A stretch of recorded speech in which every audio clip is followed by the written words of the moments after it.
এখন সোশ্যাল মিডিয়ায় শুধু একটাই ট্রেন্ড, এআই দিয়ে ভিডিও বানানো। কিন্তু আমরা কি জানি এই এআই এ ছবি আপলোড করে আমরা নিজেরাই নিজেদের বিপদ ডেকে নিয়ে আসছি? এই এআই কতটা ডেঞ্জার সেটা আমরা কিছুদিন আগেই দেখতে পেয়েছিলাম উদয়পুরের একজন বিবাহিত মহিলার সেই ভাইরাল হওয়া ভিডিও দেখে।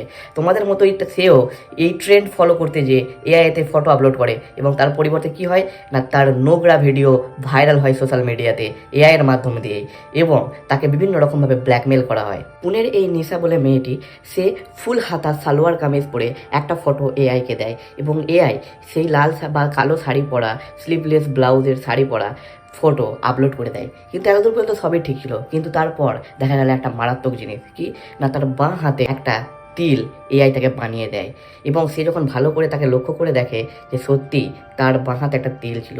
এবার তোমরা বলবে এটা তো স্বাভাবিক, কিন্তু তোমাদের এটা লক্ষ্য করা উচিত যে সে যখন এআইকে ফটোটা দিয়েছিল সে কিন্তু এটা ফুল হাতা জামা পরেছিল। তাহলে এআই জানলো কি করে যে ওর শরীরের ঠিক কোন জায়গাটাতে তিল আছে? তাহলে ভাবো এআই কতটা ডেঞ্জার হতে পারে। তাই আমি সকলকে, শুধু মেয়েদেরকে নয় ছেলেদেরকেও বলবো এবং গুরুজনদেরকেও বলবো যে এআই থেকে সাবধানে থাকুন।